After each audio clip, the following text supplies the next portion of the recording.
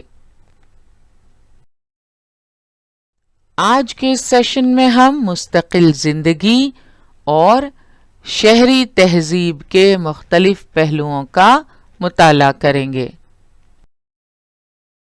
سب سے پہلے ہم دیکھیں گے دھات کا استعمال۔ آپ نے اپنے آس پاس دھات کا استعمال دیکھا ہے، دھات سے بنی ہوئی مختلف اشیاء دیکھی ہیں۔ بہت ساری دھاتوں سے آپ واقف ہیں۔ ان میں سونا، چاندی اور ان سے بنے ہوئے زیورات وغیرہ آپ نے یقیناً دیکھے ہوں گے۔ گولڈ اینڈ سلور یہ قیمتی دھاتیں ہیں، بہت مہنگی ہوتی ہیں اور ان سے بنے ہوئے زیور لوگ استعمال کرتے ہیں۔ کاپر یعنی تانبے سے بنے ہوئے برتن آپ نے دیکھے ہوں گے۔ آج کل یہ کافی مقبول ہو رہے ہیں۔ صحت کے نقطہ نظر سے لوگ ان کی اہمیت کو سمجھنے لگے ہیں، اس لیے کاپر سے بنے ہوئے برتنوں میں استعمال مقبول ہو رہا ہے۔ تانبے کے علاوہ پیتل سے بنی ہوئی اشیاء بھی لوگ استعمال کرتے ہیں۔ اسکرین پر آپ دیکھ سکتے ہیں آئینے کی یہ فریم پیتل سے بنی ہے۔ اس کے علاوہ مختلف قسم کے برتن ہیں، یہ بھی پیتل سے بنائے گئے ہیں۔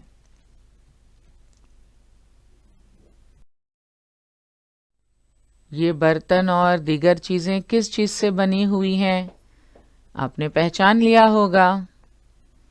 جی ہاں، یہ اسٹیل سے بنے ہیں۔ اسٹیل سے بنی ہوئی بہت ساری چیزیں ہمارے گھروں میں موجود ہیں جنہیں ہم استعمال کرتے ہیں۔ خاص طور پر باورچی خانے میں بہت ساری چیزیں ایسی ہیں جو اسٹیل سے بنی ہوئی ہیں۔ تو موجودہ دور میں مختلف قسم کی دھاتیں اور ان سے بنائی ہوئی مختلف اشیاء ہم دیکھتے ہیں، انہیں استعمال کرتے ہیں۔ کیا آپ نے کبھی سوچا ہے کہ انسان نے سب سے پہلے کون سی دھات استعمال کی ہوگی؟ ہمیں یہ تجسس ہوتا ہے کہ انسان نے سب سے پہلے کس دھات کا استعمال کیا تھا۔